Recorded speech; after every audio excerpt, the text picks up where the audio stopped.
Sports Day. Across regional Victoria, southern New South Wales and Tasmania, this is Sports Day. Nice to have your company. Second hour, Tony Leonard with Terry Wallace. Going to catch up with Carlton assistant Johnny Barker in a matter of moments. Carlton's membership has reached 45,145. They need to get to 50,000. Why don't you sign up, become a member, don't be a supporter at IamCarlton, www.iamcarlton.com.au. Or you can call Carlton just by calling 1300 Carlton or go through the AFL website. But www.iamcarlton.com.au.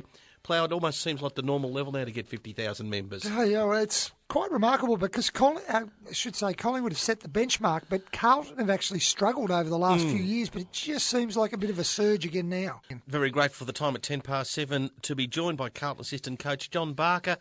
John, Tony Leonard with Terry Wallace. Thanks for joining us. Good evening, gents. John, 8 rounds down, what's the frank assessment from inside the tent of Carlton's progress in 2013?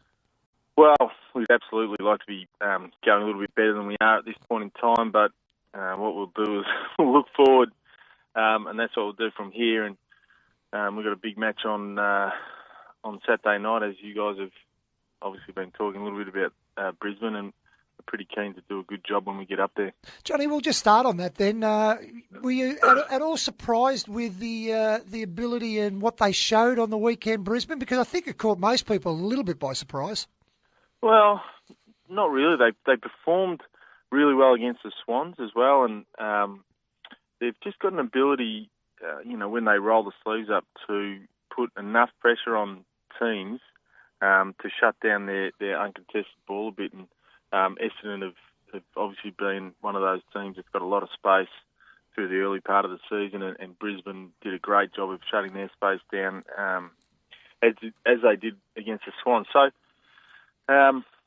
look, we think they're a very good team. They did a very good job against us in the NAB Cup Grand Final, albeit there's going to be obviously a lot of personnel changes, but we're going to have our work cut out for us on Saturday night, but we're looking forward to it. What did you make about the disparity in the inside 50s in the game? Did you guys have yet picked it apart enough yet to sort of really understand what it was that still allowed Brisbane to get a result with so many inside 50s against them? Yeah, look, we were talking about it this afternoon actually, and the Bombers I think won quite a few clearances, but Brisbane through merit actually and Adcock at times just had that numerical advantage inside 50. Some of those inside 50s were shallow type entries, and you probably could write off 10 or 15 of those entries as being not very effective by the sheer fact that they were kicking to Brisbane's numbers quite a bit, and a lot of those entries were fairly shallow. Are you likely to get any players back? I mean, obviously Bryce Gibbs been out for a couple of weeks now. Andrew Carazzo, the same deal. Likely to get anyone back for this game? Well, look, they're both in the mix, and we got a solid training session tomorrow, so they're going to be both obviously keen to train well tomorrow and put their hands up. So, we're hopeful they'll both get up. If one does, that'd be great. If two do, that'll be even better. And I'm sure they'll add to our team. It's been interesting for the fact that I suppose the injuries have also allowed you to expose a couple of the young boys as well. And Josh Bootsma on the weekend, Jared Keisha, I thought, particularly in the game against St Kilda when he went on to Del Santo, I thought he did a really solid job. Just been at least able to have a look at a few of those boys. Yeah, look, it has been good. And, Troy Menzel got a little bit of a sneak peek of AFL footy, I guess. Playing as a sub on the weekend, came on and provided a bit of pressure and gave us a little bit of a sort of mid-sized target. And Joshy Bootsma played as a bit of a utility on the weekend, went forward, kicked the goal, went back and defended really well. And, so look, as you said, when you do get injuries, it does create great opportunities for young kids to get out there and put their name up and give themselves an opportunity to show, I guess, the match committee what they're made of and give us some real food for thought going forward. Been always a huge fan of Mick Malthouse. I was fortunate enough to play under him in my last few years of playing footy, and the one thing that I always found him is challenging, and it didn't matter whether that was And I mean it in the right way, but challenging to senior players, challenging to guys who have been in the game a while, just challenge their thinking. Has he come in and been that way about perhaps challenging some of the blokes about the way they've thought about their football in the past? Absolutely. He's the way he just demands. There's certain requirements that he has demands of with regard to the players, but I think what allows that to occur, especially given the mindset of the younger playing group in current day, he's a relationship coach, so the players generally know that it comes from a position of care. So he's demanding of those players because he wants great outcomes for them, but obviously for the team at the end of the day. And he makes it pretty clear that that's the reason why. And the players know things aren't personal, and they understand that, and they know it's for the benefit of them and the team. And because he has a real relationship type of character about him, he does let the boys know that he cares about them, he believes in them, but he does demand of them. And look, obviously I've coached under a couple of other senior coaches, and he's very, very good at what he does.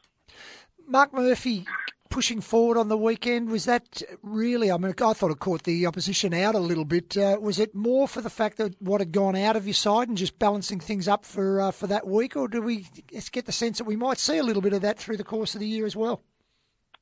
Look, I hope we do see a bit more of that through the course of the year, Terry, because I'm a forwards coach, and he's got a little bit of talent there. So, yeah, we did. Look, we obviously lost Dave Allard and Chris Yaron, who were both great forward pressure players, but also provide, create and provide opportunities down there. And so we brought in a couple of midfielders and just thought we can play the guys we brought in, like Bally, and obviously Casey's been there for a couple of weeks, and play those guys through the midfield more and expose Murph to a bit more forward line play, give us that extra small that we're going to miss in terms of structure. And he did it beautifully. And with forwards, you want them to keep moving and to really buzz around. And he did that really well. And as the captain, he led the way with our pressure down there as well.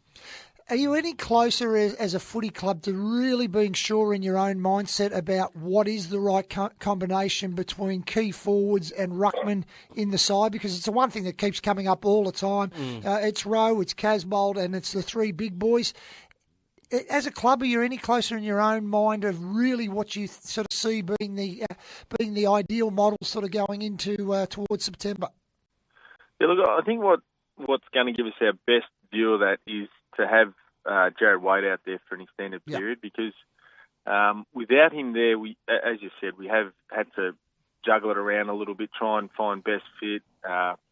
We do have a couple of really tall boys that can catch it at the right time. And look, just to add to that, some of our ball use from a team point of view hasn't really given some of those tools their absolute best opportunity to perform well for us. And I think on the weekend our ball use was markedly better. And obviously with Jared Wade in there, not only individually does he give us good, does he produce for us, but the sheer fact that he's in there and he creates a bit of movement down there, he takes a very, very good opposition player, which releases one of the tools, and then we get a nice combination with him and Cruz on the weekend. Cruz, I think he took 5 marks inside forward 50, and provided some really good contests in the ruck. So that that was a good combination. But is that the best one? Look, I think we'll put it this way. I'll save my judgment for another month or two, mate, because there may be some more we have to look at to work out what's best. Well, I just want a quick line on both Cruz and Jared Waite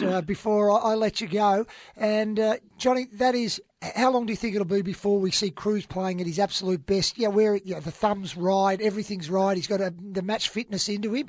And the other one is, I've been on the end of a Mick Malthouse spray, and he doesn't give as many as what perhaps people from outside would think. But Jared Waite missing that game and you guys losing to St Kilda, I'm suggesting that he might have copped a little bit. Yeah, well, Cruz will, I think over the next 2 or 3 weeks he'll get that match conditioning back, and I mean the week before against the Saints he'd be the first to to admit that he wasn't at his absolute best and looked like he hadn't played for a little while, and obviously because he hadn't. But he played a lot better on the weekend, and he'll just keep getting more confidence and getting more match conditioning over the next 2 or 3 weeks. And fingers crossed he stays nice and healthy, because he's a very good player for us when he is. Jared Waite, he's pretty keen to move on for the last couple of weeks, as we all are. But he was on the end of a fairly sharp tongue on a couple of occasions. And look, he understands that as a leader, he didn't quite get it right the other week, and he's working towards being better than that. Having worked with Mick as I did, and when I was covering the football a long time ago, as you know, John, when Michael decides to look at you, he doesn't look at you. He actually looks at a point at the back of your head, and it sort of burns between the eyes. And then he doesn't need to say anything. It's just, look, good luck, Johnny. Nice to catch up. The old laser beams. Thanks, boys. Have a good night. Good on you, Bucks. You're right, Johnny Barker from the Carlton Football Club. And again, 45,100 members. They want 50,000. You barrack for the team. How do you become a member? It's simple. www.iamcarlton, all the one word, iamcarlton, all lowercase.com.au. Call 1300 Carlton, or just go to the AFL website, which is always used, afl.com.au.